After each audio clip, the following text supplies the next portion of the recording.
Pregnancy ultrasonography report হাতে আসতে না আসতে এই সময় প্লাসেন্টার পজিশনটা কি, অ্যান্টেরিয়র নাকি পোস্টেরিয়র, এর মানে কি, ছেলে নাকি মেয়ে, এই ধরনের জানার কিউরিসিটি প্রায় প্রত্যেকটা গর্ভবতী মায়ের কম বেশি থাকে। সেক্ষেত্রে এ বিষয়ে অনেকে জানতে চেয়েছেন। চলুন আজকের ভিডিওতে এ বিষয়ে আলোচনা করব। নমস্কার, দেশকোণ পঞ্চুল আরেকটি নতুন ভিডিওতে সবাইকে স্বাগত। তো আজকে ভিডিও মূল আলোচনা হলো গর্ভাবস্থায় প্লাসেন্টার পজিশন কি, অ্যান্টেরিয়র নাকি পোস্টেরিয়র, এর মানে কি, ছেলে নাকি মেয়ে, এই বিষয়ে একটা সঠিক তথ্য আপনাদের সাথে তুলে ধরবো। তার সঙ্গে সঙ্গে আলট্রাসোনোগ্রাফিতে দেখবেন যে প্লাসেন্টার ঠিক পরেই গ্রেড কথাটি লেখা থাকে এবং এই গ্রেডের সঙ্গে দেখবেন কারো ক্ষেত্রে 0, কারো ক্ষেত্রে 1, কারো ক্ষেত্রে 2, কারো ক্ষেত্রে 3 কথাটি লেখা থাকে। এর মানে কি, এই বিষয়টা অবশ্যই জানা প্রয়োজন প্রত্যেকটা গর্ভবতী মাকে। চলুন ভিডিওটা শেষ পর্যন্ত দেখুন, আশা করি আপনার জন্য অনেকটা হেল্পফুল হবে। এবং ভিডিওটা ভালো লাগলে, ইনফরমেটিভ মনে হলে বেশি বেশি শেয়ার করুন, পারলে একটা লাইক করুন এবং অবশ্যই চ্যানেলটাকে সাবস্ক্রাইব করে পাশে থাকবেন। চলুন ভিডিও মনে বেশি জানতে। তো দেখুন, সাধারণত এই সময় যখনই আমরা আলট্রাসোনোগ্রাফি করি, এই আলট্রাসোনোগ্রাফিতে স্বাভাবিকভাবে কারো ক্ষেত্রে অ্যান্টেরিয়র প্লাসেন্টা দেখা থাকে, আবার কারো কারো ক্ষেত্রে পোস্টেরিয়র প্লাসেন্টা দেখা থাকে। এর মানে কি, তার আগে জানতে হবে এই প্লাসেন্টা কি, প্লাসেন্টার কাজ কি। দেখুন, যখনই একটা মেয়ে প্রেগনেন্ট হয়, বাচ্চা পেটের মধ্যে আসে, এই পেটের মধ্যে বাচ্চা আসার সঙ্গে সঙ্গে প্লাসেন্টাও কিন্তু পেটের মধ্যে এসে লেগে যায় আপনার জরায়ুর গায়ে, যেটাকে সাধারণত আমরা গর্ভফুল বলে থাকি। এবারে এই গর্ভফুল কিন্তু গর্ভের মধ্যে মহান কাজ করে থাকে, মানে মায়ের তুল্য কাজ করে থাকে। মানে আমাদের মা যেভাবে ভালোভাবে খাইয়ে দাইয়ে ভালো করে মানুষ করে, ঠিক সেই রকমই পেটের মধ্যে যে বাচ্চাটা এসছে, ছোট্ট বাচ্চাটা, সেই বাচ্চাটাকে কিন্তু মায়ের শরীর থেকে যাবতীয় নিউট্রিশন, যাবতীয় পুষ্টি, যাবতীয় যে অক্সিজেন, যাবতীয় যে ব্লাড সাপ্লাই, সেটা ঠিকঠাকভাবে হচ্ছে কিনা এই সমস্ত কিছু কিন্তু দেখভাল করে এই প্লাসেন্টা। যার ফলে বাচ্চা কিন্তু ঠিকঠাকভাবে অক্সিজেন পায়, ঠিকঠাকভাবে নিউট্রিশন পায়, ঠিকঠাকভাবে পুষ্টি পায় এবং ভালোভাবে বৃদ্ধি পেতে পারে। তো স্বাভাবিকভাবে প্লাসেন্টা কিন্তু অনেক বড় কাজ করে থাকে আপনার গর্ভের মধ্যে। এবং এই প্লাসেন্টায় কিন্তু যেটা হয় যে যখনই প্রেগনেন্ট হয় তখনই কিন্তু পেটের মধ্যে আসে, আবার প্রেগনেন্সি ডেলিভারি হয়ে যাওয়ার পরে বাচ্চা ডেলিভারি ঠিক 30 থেকে 40 মিনিট পরে আবার নিজে নিজে বেরিয়ে যায়। এটা কিন্তু প্রেগনেন্সিতেই আসে এবং প্রেগনেন্সি ডেলিভারি পরে চলে যায়। এবং এটা কিন্তু সাধারণত দেখা গেছে যে 4টা পজিশনে থাকতে পারে। মানে প্লাসেন্টা অ্যান্টেরিয়র পজিশন মানে সামনের দিকে, প্লাসেন্টা পোস্টেরিয়র পজিশন মানে পিছনের দিকে, মানে জরায়ু ঠিক পিছনের দিকে, মেরুদণ্ডর দিকে, মায়ের মেরুদণ্ডর দিকে, আর প্লাসেন্টা উপরের দিকে মানে প্লাসেন্টা ফান্ডাল পজিশন, আর প্লাসেন্টা নিচের দিকে প্লাসেন্টা প্রিভিয়া, যেটাকে সাধারণত আমরা বলি। এর মধ্যে সবচেয়ে ঝুঁকিপূর্ণ একটা প্লাসেন্টা পজিশন হলো প্লাসেন্টা প্রিভিয়া। আপনার ক্ষেত্রে যদি প্লাসেন্টা প্রিভিয়া থাকে, সেক্ষেত্রে কিন্তু যেটা হবে যে খুব সহজে ব্লিডিং হয়ে যাওয়া বা সামান্য হাঁটাচলা বা সামান্য পরিশ্রমে কিন্তু খুব বেশি মানে রক্তপাত হওয়া, এই ধরনের লক্ষণটা কিন্তু দেখা দিতে পারে। যার কারণে এই প্লাসেন্টা প্রিভিয়া থাকলে ডাক্তারবাবুরা কিন্তু প্রত্যেকটা গর্ভবতী মাকে যে বেড রেস্টে থাকতে বলে এবং বিশেষ কিছু সাবধানতা অবলম্বন করতে বলে। তবে এই বিষয়ে যাচ্ছি না, এই বিষয়ে যদি ডিটেলস ভিডিও চান অবশ্যই কমেন্ট বক্সে জানাবেন, ডিটেলস কীভাবে আলোচনা করব। এবারে এই সময় প্লাসেন্টা সামনের দিকে রয়েছে নাকি পিছনের দিকে, এটা দেখে অনেকে জানতে চান ছেলে আছে নাকি মেয়ে আছে, এটা জানা যায়। যেটা সাধারণত বলা হয়ে থাকে যে প্লাসেন্টা যদি অ্যান্টেরিয়র পজিশন থাকে মানে সামনের দিকে যদি থাকে, তাহলে কিন্তু ছেলে সন্তান হওয়ার লক্ষণ। আর যদি প্লাসেন্টা পিছনের দিকে থাকে মানে পোস্টেরিয়র পজিশন থাকে, তাহলে কিন্তু মেয়ে সন্তান হওয়ার লক্ষণ। এটা কিন্তু অনেকে বলেন, এটা কিন্তু প্রায়ই আপনি শুনতে পাবেন। তবে এই বিষয়ে বলে দিই একটা খাঁটি কথা, সত্য কথা এবং যুক্তিপূর্ণ কথা, যে প্লাসেন্টার পজিশন দেখে কোনো মতে জানা সম্ভব নয় আপনার ক্ষেত্রে বাচ্চা কী হবে, ছেলে নাকি মেয়ে, কোনো মতে জানা সম্ভব নয়। প্লাসেন্টার যে কাজ সেটা আপনাদের বললাম, এটা কিন্তু বাচ্চাকে ঠিকঠাকভাবে বৃদ্ধিতে সাহায্য করে থাকে, বাচ্চার শরীরে পুষ্টি, অক্সিজেন এবং ব্লাড সাপ্লাই সাহায্য করে থাকে। এক্ষেত্রে আপনার বাচ্চা ছেলে হবে নাকি মেয়ে হবে, এটা কোনো মতে জানা সম্ভব নয়।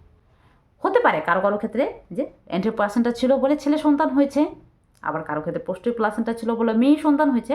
তবে এটা পুরোপুরি ভিত্তিহীন।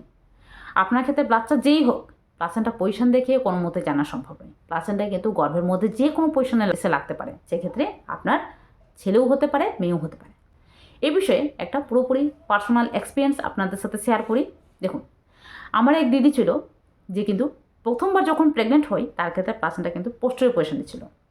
এবারে সে কিন্তু ভাবলো আমার হয়তো মেয়ে সন্তানই হবে, ঠিক মেয়ে সন্তানই হলো। কিন্তু দ্বিতীয়বার যখন প্রেগনেন্ট হয়, তার ক্ষেত্রে অ্যান্টেরিয়র প্লাসেন্টা ছিল। এবারে অ্যান্টেরিয়র প্লাসেন্টা দেখে সে ভাবলো এবার আমার ছেলে সন্তানই হবে। তো এবারে কিন্তু যেটা দেখা গেল তার ক্ষেত্রে মেয়ে সন্তান হয়েছে। তাহলে বলুন, তার ক্ষেত্রে তো ছেলে সন্তান হওয়ার কথা ছিল, মেয়ে সন্তান হলো কেন? তাহলে এর থেকে পুরোপুরি প্রমাণিত হলো প্লাসেন্টা যেই হোক, ছেলেও হতে পারে মেয়েও হতে পারে। বডি টু বডি কিন্তু প্লাসেন্টা পজিশন বিভিন্ন রকম হতে পারে, এক্ষেত্রে আপনার ছেলেও হতে পারে মেয়েও হতে পারে। তো এই বিষয়ে নিশ্চিন্ত থাকুন। এক্ষেত্রে আপনার প্লাসেন্টা পজিশনটা ঠিকঠাক পজিশনে রয়েছে কি না, মানে সামনের দিকে রয়েছে নাকি পিছনের দিকে রয়েছে নাকি উপরের দিকে রয়েছে, এই পজিশনগুলো কিন্তু ঠিক স্বাভাবিক পজিশন। কিন্তু নিচের দিকে থাকলে অবশ্যই সজাগ হয়ে যান এবং ডাক্তারবাবু পরামর্শে থাকুন। তবে এই সময় যাদের ক্ষেত্রে প্লাসেন্টা প্রিভিয়া থাকে তারা কিন্তু ভয় পেয়ে যান, তবে ভয় পাবেন না। দেখুন, অনেক সময় যেটা হয় যে প্রথম দিকে প্লাসেন্টা প্রিভিয়া হলেও আস্তে আস্তে করে কিন্তু সেটা উপরের দিকে সরে যায়, মানে প্রেগনেন্সি যতটা গ্রোথ হয় ইউটেরাসের আকার বৃদ্ধি পায় এবং ইউটেরাসের আকার বৃদ্ধি পাওয়ার কারণে কিন্তু আস্তে আস্তে প্লাসেন্টা উপরে দিকে উঠে যায়। তো এটা কিন্তু হওয়ার সম্ভাবনা থাকে অনেকের ক্ষেত্রে। তো যাদের ক্ষেত্রে প্লাসেন্টা প্রথম দিকে প্লাসেন্টা প্রিভিয়া রয়েছে তারা টেনশনে পড়বেন না, নিশ্চিন্ত থাকুন। এবং বিশেষ কিছু সাবধানতা যেগুলো কিন্তু ডাক্তারবাবু বলবেন সেই অনুযায়ী কিন্তু মেনে চলতে হবে, নাহলে ক্ষতি হওয়ার সম্ভাবনা থাকে। আদারওয়াইজ প্লাসেন্টা অ্যান্টেরিয়র থাকুক বা পোস্টেরিয়র থাকুক, এই বিষয়ে নিশ্চিন্ত থাকুন। তবে অনেকের ক্ষেত্রে যেটা হয় যে দেখবেন যে কারো কারো ক্ষেত্রে বাচ্চা কিন্তু খুব বেশি নড়াচড়া করছে বলে থাকেন, আবার কারো কারো ক্ষেত্রে বাচ্চা একটু কম নড়াচড়া করছে এমনটা বলে থাকেন। তো এটা কেন হয়ে থাকে? এটা মূলত হয়ে থাকে এই প্লাসেন্টা অ্যান্টেরিয়র বা পোস্টেরিয়র পজিশনের জন্য। মানে যাদের ক্ষেত্রে প্লাসেন্টা অ্যান্টেরিয়র পজিশন রয়েছে তাদের ক্ষেত্রে কিন্তু বাচ্চা নড়াচড়াটা একটু কম বুঝতে পারবেন, আর যাদের ক্ষেত্রে প্লাসেন্টা পোস্টেরিয়র পজিশন রয়েছে তারা কিন্তু বাচ্চা নড়াচড়াটা একটু বেশি বুঝতে পারবেন, কারণ প্লাসেন্টা পিছনের দিকে রয়েছে। তো এই বিশেষ কিছু কারণ কিন্তু বাচ্চার নড়াচড়াটা আপনি কম বা বেশি বুঝতে পারবেন। এক্ষেত্রে আপনার ছেলেও হতে পারে মেয়েও হতে পারে, নিশ্চিন্ত থাকুন। এবারে আসি প্লাসেন্টা গ্রেড। এই বিষয়টা নিয়ে অনেকে চিন্তিত যে প্লাসেন্টা গ্রেড 0 কেন এসছে বা 1 কেন এসছে, এর মানে কি? দেখুন, গর্ভাবস্থায় এই প্লাসেন্টার গ্রেড কথাটার মানে কি এই বিষয়টা আগে জানুন। গর্ভাবস্থায় প্লাসেন্টা গ্রেড মানে হলো প্লাসেন্টার ম্যাচিউরিটি লেভেল, মানে প্লাসেন্টা ঠিক সময় ঠিক কতটা বৃদ্ধি পেয়েছে এটা কিন্তু দেখা হয়ে থাকে। সাধারণত প্রেগনেন্সি যতটা এগিয়ে যাবে আপনার বাচ্চার বৃদ্ধির সঙ্গে সঙ্গে প্লাসেন্টাও কিন্তু আস্তে আস্তে করে আকারে বৃদ্ধি পায়।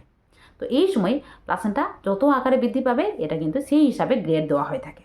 তো প্রেগনেন্সি 18 উইকস পর্যন্ত কিন্তু আপনার বাচ্চার প্লাসেন্টার লেভেলটাকে 0 বলে ডিটারমাইন করা হয়। তারপরে 18 উইকস থেকে 29 উইকস পর্যন্ত এটাকে কিন্তু গ্রেড 1 এবং 30 উইকসের পরে 38 উইক পর্যন্ত কিন্তু এটা গ্রেড 2 এবং 38 উইকের পরে এটাকে কিন্তু গ্রেড 3 বলে ডিটারমাইন করা হয়। সেক্ষেত্রে ঠিক সময়ে আপনার প্লাসেন্টার গ্রেডটা ঠিকঠাকভাবে রয়েছে কিনা এটা কিন্তু নির্ধারণ করুন। এক্ষেত্রে প্লাসেন্টার গ্রেড যদি নির্দিষ্ট সময় অনুযায়ী যদি খুব কম থাকে সেক্ষেত্রে কিন্তু যেটা হয় যে বাচ্চার গ্রোথে কিন্তু ডিফিকাল্ট হয়ে যায়, বাচ্চা ঠিকঠাকভাবে বৃদ্ধি পেতে পারে না, কারণ বাচ্চার শরীরে তো প্লাসেন্টাই যাবতীয় নিউট্রিশন সাপ্লাই করে। এক্ষেত্রে প্লাসেন্টার যদি কোনো রকম সমস্যা থাকে সেক্ষেত্রে বাচ্চা কী করে বৃদ্ধি পাবে? তো এই বিশেষ জিনিসগুলো কিন্তু দেখা প্রয়োজন। তো অবশ্যই আপনার ক্ষেত্রে প্লাসেন্টার গ্রেডটা ঠিকঠাকভাবে রয়েছে কিনা এটা দেখুন, এবং ঠিকঠাক সময় ঠিকঠাক থাকলে সেক্ষেত্রে কিন্তু নিশ্চিন্ত থাকুন, কারণ এক্ষেত্রে আপনার বাচ্চাও কিন্তু ঠিকঠাকভাবে বৃদ্ধি পেতে পারবে। তো চলুন, আজকে ভিডিওটা আশা করি খুব সুন্দরভাবে বোঝাতে পারলাম। তো ভিডিওটা এই পর্যন্ত। ভিডিওটা কেমন লাগলো কমেন্ট বক্সে জানাবেন, পারলে বেশি বেশি শেয়ার করুন এবং অবশ্যই চ্যানেলটিকে সাবস্ক্রাইব করে পাশে থাকুন। দেখা হবে আরেকটি নতুন ভিডিওতে। আজকের জন্য টাটা, সবাই ভালো থাকবেন, সুস্থ থাকবেন, সাবধানে থাকবেন।